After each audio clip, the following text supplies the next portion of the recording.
ஊழியக்காரர் சொன்னார், இந்த மாதிரி அவர் கல்யாணம் பண்ணும்போது ஆண்டவரை கேட்காம கல்யாணம் பண்ணிட்டார். கல்யாணம் பண்ணி நான் பிலீவரை பண்ணி அப்புறம் அந்த அம்மா வந்து எப்படி ஒரு நல்ல அம்மான்னு கேட்டீங்கன்னு சொன்னா, இவர் பாஸ்டர் பாய் போட்டுட்டே போவார். வீட்டுக்கு கூட்டம், அவருக்கு ஃபர்ஸ்ட் வீட்டில் தான் சர்ச்ச ஆரம்பிச்சார். பாய் போட்டுட்டே போவாராம். திரும்பி பார்த்தா அந்த அம்மா சுருட்டிட்டே வருமா. நடந்த சம்பவம். அந்த அம்மா வீட்டில் சுருட்டிட்டே வருமா. ஏன் சுருட்டுறேன்னா, நீ ஏன் போட்ட அப்படிங்கிறது.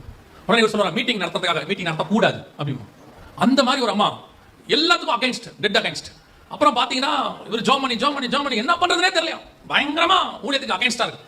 அந்த அம்மா அங்க பயங்கர பிரச்சனை பண்ண இவர் ஆண்டவர்ட்ட போய் அழுவாராம். இவர் அழுவ கத்த கன்சோல் பண்ணுவாராம். ஆனா ஊழியம் வளருது. ஊழியம் என்ன செய்யுது? வளருது. இது இவருக்கு புரியவே மாட்டேங்குது. ஊழியம் நல்லா வளருது, ஜனங்க வராங்க. அவன் வந்து சாட்சி சொல்றான், எங்க குடும்பத்துல உங்களால தான் பாஸ்டர் சமாதானம், வீட்டுக்கு போனா சண்டை. இவர் சொல்றாரா, எல்லார் குடும்பத்திலயும் ஆசீர்வாதம் இருக்காண்டவரே, எல்லார் குடும்பத்திலயும் சமாதானம் இருக்காண்டவரே, என் குடும்பத்துல ஏன் இப்படி நடக்குது அப்படின்னா, பல நாட்கள் ஆண்டவர் நல்ல பழக்கம் இருக்கு. நீங்க போய் கேட்ட உடனே வானத்துல இருந்து ஒரு சத்தம் உண்டாக்கி, நீ என்னுடைய நேசகுமாரன் சொல்ல மாட்டார்.